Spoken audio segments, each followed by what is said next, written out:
Hello అందరికీ. ఈరోజు ఇంట్లో ఉన్న ఫిష్ బౌల్ అయితే క్లీన్ చేస్తున్నానండి. ఫస్ట్ అయితే ఫిష్‌లన్నీ ఒక ఫ్రెష్ వాటర్‌లోకి అయితే వేసుకోవాలన్నమాట. తర్వాత ఈ బౌల్‌ని నీట్‌గా కడిగేసుకోవాలి. బౌల్ కడగడానికి ఎటువంటి లిక్విడ్స్ కానీ, సోప్స్ కానీ వాడకూడదండి.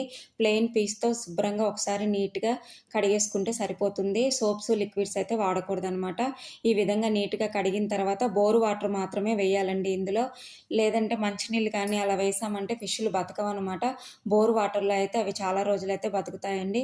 సో, ఈ విధంగా శుభ్రంగా కడిగేసుకున్న తర్వాత నేను ఇందులో కలర్ స్టోన్స్ అయితే వేసాననమాట. సో, ఆ కలర్ స్టోన్స్ కూడా ఒకసారి నీట్‌గా కడిగేసుకొని బౌల్‌లో అయితే వేసేస్తున్నాను. తర్వాత ఈ ఫిష్‌లన్నీ తీసేసి ఇందులో అయితే వేస్తున్నానండి. ఎవ్రీ 2, 3 డేస్‌కి ఒకసారి క్లీన్ చేసుకున్నామంటే బౌల్ చూడటానికి చాలా బావుంటుంది. ఫిష్‌లు కూడా చాలా యాక్టివ్‌గా ఆడుకుంటాయండి. మురికి నీళ్ళల్లో అయితే ఇవి ఇంత యాక్టివ్‌గా అయితే ఆడుకోవనమాట.